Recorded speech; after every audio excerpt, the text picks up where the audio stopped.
নমস্কার বন্ধুরা, আমার চ্যানেল সুমিতার পাকশালা অ্যান্ড দিনলিপিতে আপনাদের স্বাগত জানাই। এখন গরমকাল, আমের মরশুম। কাঁচা আম দিয়ে আমরা নানান রকম আচার বা ড্রিঙ্কস তৈরি করতে পারি। আজ আমি তৈরি করছি আমের মিষ্টি আচার। গুড় দিয়েও করা যায়, চিনি দিয়েও করা যায়। আমি আজকে চিনি দিয়ে করছি আমের মিষ্টি আচার। এটি ভাতের পাতেও ভালো লাগবে বা রুটি দিয়েও খেতে ভালো লাগবে। বাচ্চা বুড়ো সবারই এই ধরনের আচার খেতে খুবই ভালো লাগে। আচার তৈরি করবার প্রধান উপকরণ আম। এখানে দুটো কাঁচা আম নিয়েছি, ভালো করে ধুয়ে মুছে নিয়েছি, বা ভালো করে খোসা ছাড়িয়ে নিচ্ছি। এইভাবে খোসা ছাড়িয়ে নিয়েছি, আগে ধুয়ে মুছে পরিষ্কার করে নেওয়ার পরে খোসা ছাড়িয়ে নিয়েছি। আর যাতে কোনোভাবে এর মধ্যে জল না থাকে এটা দেখতে হবে। এবার গ্রেটারের সাহায্যে সুন্দর করে গ্রেট করে নিচ্ছি। এই যে এবার আমটা নিয়ে গ্রেটার নিয়ে নিয়েছি। এবার একটু বড় বড় স্ট্রিপস হয় সেই দিকটা দিয়েই ভালো করে গ্রেট করে নেব। ছোটো দিকগুলো নিয়ে অনেক মিহি হয়ে যাবে, জেলি জেলি মতো হয়ে যাবে আমের আচারটা। এটা মানে একটু স্ট্রিপ মতো থাকবে, এবার তাতে একটু মুখে মুখে পড়বে, আমটা মুখের মধ্যে একটু পড়বে, আর ওটা দিলে একদম গলে যাবে। এটাও এক ধরনের হয়, আবার ওটাও ভালো লাগে খেতে, কিন্তু আমি এখানে একটু স্ট্রিপ মতো যাতে হয় সেই জন্য একটু বড় জায়গাটা দিয়ে একটু গ্রেট করে নিচ্ছি। এই যে এরকম হবে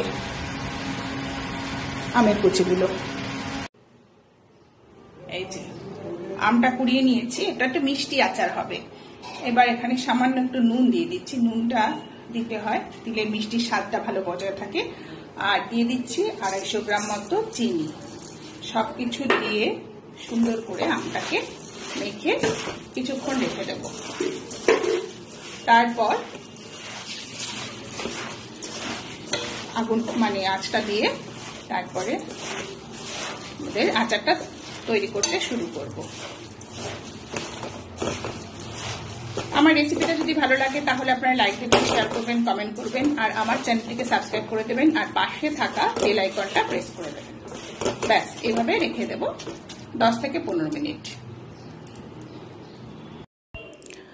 আমি মিষ্টি আচারের জন্য একটা ভাজা মশলা তৈরি করছি। এর মধ্যে দিয়ে দিচ্ছি গোটা জিরে, মৌরি, 5 ফোড়ন, সামান্য একটু মেথি আর একটা এলাচ, আর দিয়ে দিচ্ছি শুকনো লঙ্কা দিয়ে একটু হালকা করে ভেজে নিচ্ছি। ভেজে নিয়ে তারপরে মিক্সার গ্রাইন্ডারের জারি দিয়ে মশলাটা তৈরি করে নেব। এর মধ্যে একটু কালো সরষে দিয়ে দিলাম, দিয়ে একটু ঘুরিয়ে নিচ্ছি। মিনিট 15-20 পর এই যে দেখুন কত জল বার হয়েছে। এবার আমি গ্যাসটাকে চালু করে দিয়েছি। সিম আঁচে রেখে অনেকক্ষণ ধরে নেড়ে নেড়ে এই আচারটা করতে হবে। খুব সাবধানে নেড়ে নেড়ে করতে হবে, না হলে নিচ দিয়ে লেগে যাওয়ার সম্ভাবনা থাকে। যেমন এখানে মধ্যে চিনি দেওয়া হয় ওই জন্য। আর এইবার একটু রস থাকতে থাকতেই নামিয়ে দিতে হবে, না হলে বেশি স্টিকি হয়ে যাবে। এবার ভাজা মশলাটা ওপর দিয়ে দিলাম, দিয়ে একটু নেড়ে চেড়ে তৈরি করে নিলাম কাঁচা আমের মিষ্টি আচার। এবার এটাকে একটু সময় রেখে দিয়ে তারপর বয়ামে ভরে রাখবো। এই যে আমের মিষ্টি আচার তৈরি হয়ে গেছে।